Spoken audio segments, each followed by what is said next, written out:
1000 কোটি বছর বাঁচার তৌফিক দান করুন হে মহান আল্লাহ পাক রব্বুল আলামিন।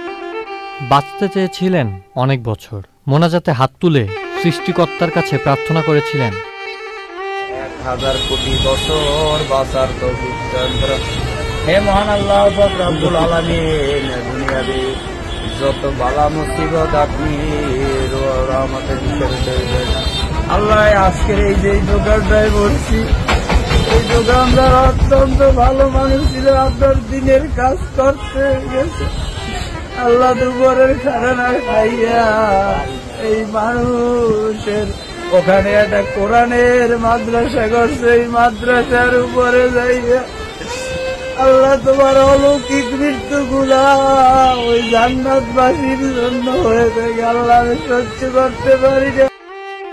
কে জানতো দীর্ঘায়ু লাভের আশায় কান্না করা ব্যক্তিটি অকালেই চলে যাবেন না ফেরার দেশে।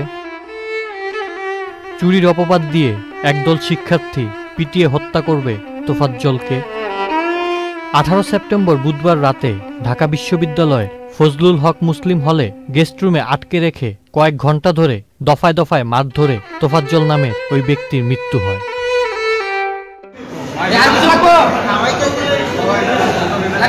রাতে হলের ক্যান্টিনে বসিয়ে তাকে ভাতও খাওয়ানো হয়, এরপর আবারও মারধর করা হয়। মারধরের এক পর্যায়ে অসুস্থ হয়ে পড়লে তাকে শিক্ষার্থীরাই ঢাকা মেডিকেল কলেজ হাসপাতালে নিয়ে যায়। সেখানে চিকিৎসকরা তাকে মৃত ঘোষণা করেন। এর পরপরই লাশ রেখে শিক্ষার্থীরা হাসপাতাল থেকে যে যার মতো সরে পড়ে। তবে চোর সন্দেহে পিটিয়ে হত্যার ঘটনাটি সামাজিক যোগাযোগ মাধ্যমে ছড়িয়ে পড়লে তীব্র প্রতিক্রিয়া সৃষ্টি হয়।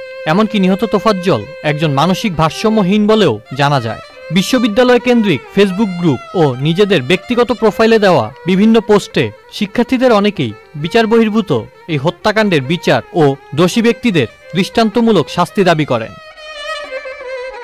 নিহত তোফাজ্জলের গ্রামের বাড়ি বরগুনা জেলার পাথরঘাটার কাঁঠালতলী গ্রামে। তার বাবা আব্দুর রহমান মোটরসাইকেল দুর্ঘটনায় মারা যান। তার বড় ভাই নাসির ছিলেন একজন পুলিশ কর্মকর্তা।